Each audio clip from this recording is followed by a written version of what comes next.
Bien, después de esta editorial vamos a conversar directamente desde Europa sobre la banca europea en Londres, específicamente con Gonzalo Cañete. Hola Gonzalo, ¿cómo estás? Hola Cristian, ¿cómo estás? Aquí estamos, muy bien, gracias. ¿Qué está pasando en Europa que estalló esta bombita hoy día? Bueno, lo que está pasando es que vuelven a explotar el dramatismo del sector bancario europeo. El problema no es nuevo. Lo que es nuevo es que ahora, por antojos del mercado, pues detonan este catalizador de bajadas, que es sencillamente hablar de los bancos. Porque, insisto, el problema bancario no es nuevo. Los problemas de capitalización bancaria europeos no son nuevos, pero hemos visto que las últimas declaraciones, tras los test de estrés, son motivo de nuevo incendiar con cierto dramatismo al público inversor en Europa. Entonces, lo que vemos es que sirven como excusa para de nuevo dramatizar la noticia y empezar a meter miedo. Pero si existe un riesgo potencial para el sector financiero en Europa, que por supuesto lo hay, no ha ocurrido desde el domingo hasta ahora. Lleva ocurriendo mucho tiempo. Lo que pasa es que lo que estamos viendo es que las palabras del primer ministro italiano del domingo y las cifras que se presentan a los test de estrés asustan, pero sabemos que esos problemas estructurales ya existían. De hecho, lancemos ya aquí la primera carta, observemos sencillamente los niveles de cotización del Deutsche Bank y de Credit Suisse, que son entidades mucho más influyentes para Europa que lo que puede ser el banco italiano del que tanto se habla, como el banco más antiguo del mundo, Monte dei Paschi.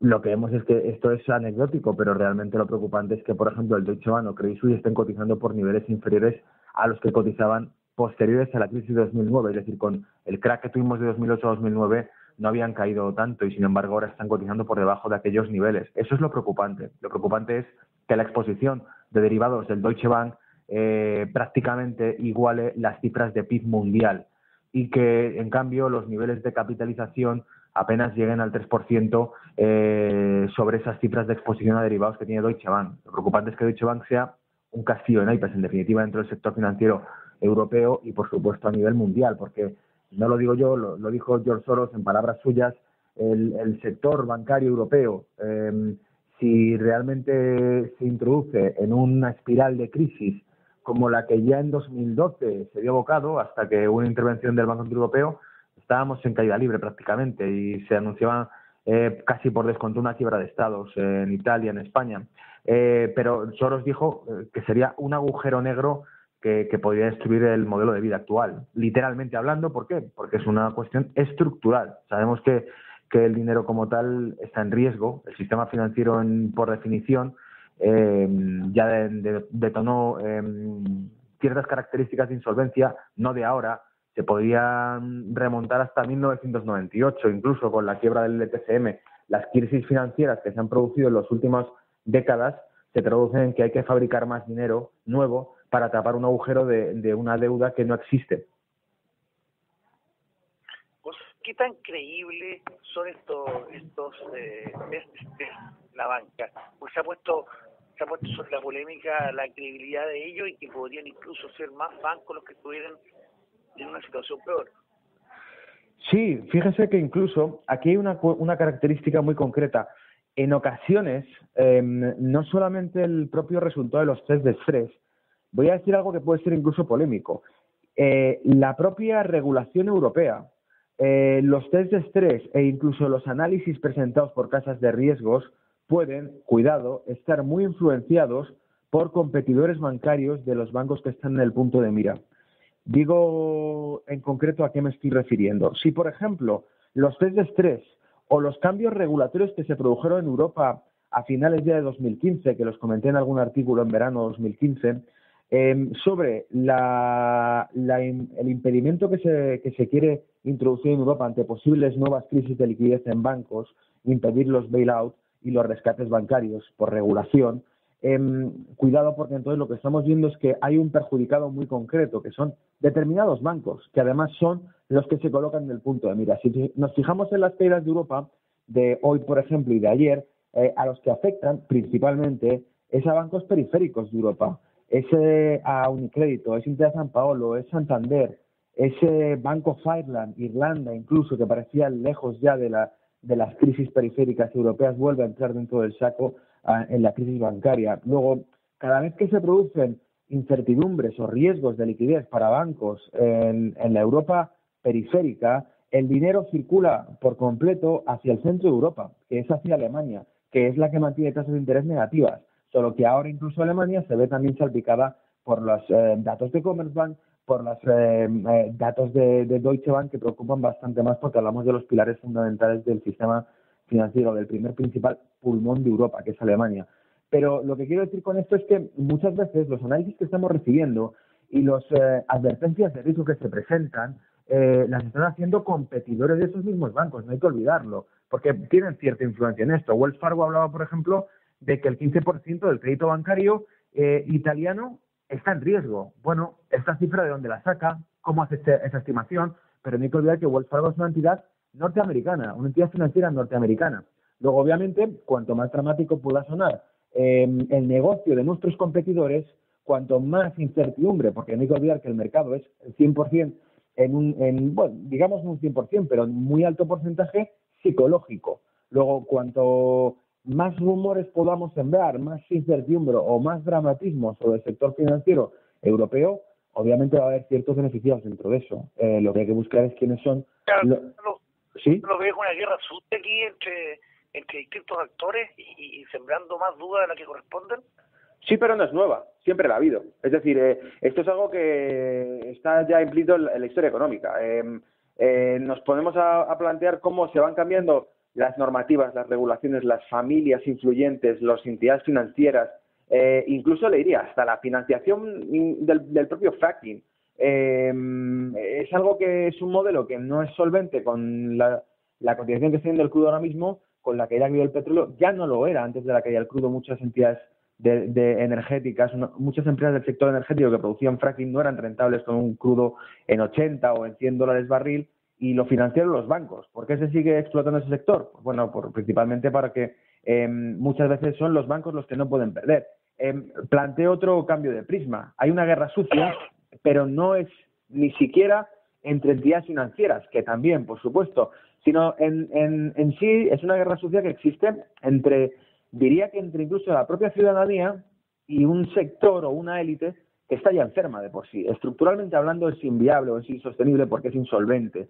Pero lo que se hace paradójicamente es crear una política dentro de Europa, cuidado con esto, que se basa en una mayor austeridad y un mayor control fiscal de la población, que es la que está pagando el rescate que se produce. Son más laxos, más flexibles y más indulgentes con un sector financiero enfermo que ha asumido riesgos en los que se ha equivocado, y sin embargo, cuanto más indulgentes son con el sector financiero, más duros son con la base que soporta el sistema fiscal en Europa, que es la ciudadanía que está pagando impuestos. Luego nos damos cuenta cómo en realidad el modelo es una espiral que no parece tener una solución muy concreta, a menos que se planteen ciertas reestructuraciones. Y aquí ya puestos a profetizar y a analizar la esencia del problema que tenemos hoy en día, creo que muy probablemente lo que adquirirá mucho protagonismo, y es algo que ya hemos visto que ciertas autoridades han tocado, es el tema del dinero electrónico, del Bitcoin, de las electric currencies, las monedas electrónicas que se harán como el Aurora Coin que propuso Islandia. Luego lo que vemos es que muy probablemente, antes o después, hay un plan de contingencia para crear un sistema financiero nuevo basado en un dinero electrónico 100% o incluso en un modelo que ya se comentó hace unos años, de una única moneda que sirva como patrón para un control de la oferta monetaria de todos los demás países. Porque usted ha dicho, hay una guerra, pero no entre entidades, sino ya a nivel generalizado, económica, entre lo que hemos llamado guerra de divisas. Bancos centrales que están inyectando masivamente dinero en el mercado, quizá en previsión a lo que estamos viendo hoy. Porque desde hace 2-3 semanas atrás hubo una ruptura de máximos en Wall Street y en la renta variable americana, cuando en realidad el mercado lo que estaba viendo era un anuncio de Reino Unido que abandonaba la zona euro, una crisis que se agrava en Europa, un intento de golpe de Estado en Turquía, una guerra en Siria que se crudece y que enfrenta a dos bloques económicos, Rusia, Siria, Irán e incluso China, que anuncia envío de tropas para 2017, Estados Unidos, Turquía, Arabia Saudita controlando el crudo. Vemos que no hay un escenario precisamente positivo para ver una ruptura de máximos en la renta variable y sin embargo se produce. ¿Por qué? Porque obviamente lo que creo que se está haciendo es un intento de subir artificialmente el mercado porque ven la que se viene encima, porque lo que quieren impedir es un ciclo recesivo, una bajada del mercado como ya la que ya se produjo. No es creíble que se hable de una subida de tipos en Estados Unidos, que sonrían y que nos den un espectáculo aparentemente de estabilidad económica y, sin embargo, el escenario político internacional, económico, se empieza a tambalear la recesión económica de China. Hay demasiados factores negativos, por lo tanto, lo que han hecho es, en previsión a este tipo de eventos, creo, inyectar muchísima liquidez en el mercado, porque no hay que olvidar que la oferta monetaria, la compra de activos está yendo a los máximos desde 2013 para los principales bancos. Reserva Federal deja de apretar esa subida de tipos, la está dejando pasar, por lo tanto aprieta menos la presión monetaria que podía hacer y por lo contrario el Banco Central Europeo aumenta la compra de activos, la maximiza. Ayer oímos las cifras que han presentado, son casi 1 trillón de euros comprados en activos y más de 13.000 millones de euros comprados en deuda corporativa, deuda privada, que hace tan solo 5 años habríamos pensado que sería una locura y hoy se está produciendo. Luego estamos entrando en una espiral de mucha estímulo artificial para mantener un mercado arriba y evitar correcciones. Gonzalo, para ir terminando esto, al final los bancos, creo que lo principal es decir, que sus clientes están pagando no los préstamos. ¿Hay alguna razón detrás de los test de estrés para decir que ese impago ha subido de manera significativa? Bueno, si la hay, tendríamos que mirar las cifras macroeconómicas de Italia.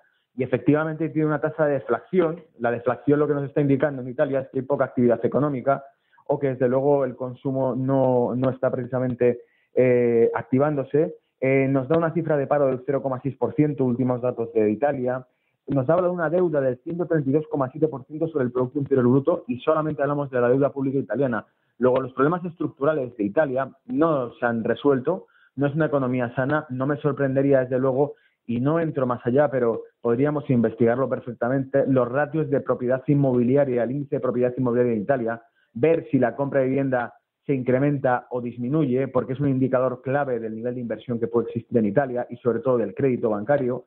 Luego hay bastantes datos, pero ya de entrada los primeros que vemos es que la deflación que está produciéndose en Italia y una deuda que supera el 100% del Producto Interior Bruto no son indicadores muy buenos, teniendo en cuenta que el crecimiento de Italia apenas llega al 1% este año. Luego vemos que en lo que entramos es en mucho estímulo, mucha deuda para aparentar un crecimiento, lo que hemos llamado más una vez como estafa Fonsi, sencillamente ir dando dinero para poder disimular los pagos.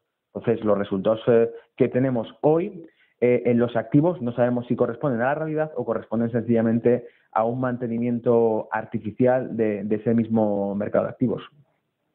Muy bien, Gonzalo, muchas gracias por este contacto. A que usted. tenga un buen día. Igualmente, Cristian, un abrazo, Juan Pablo, chao. Gracias, Gonzalo. Directamente de la tormenta europea,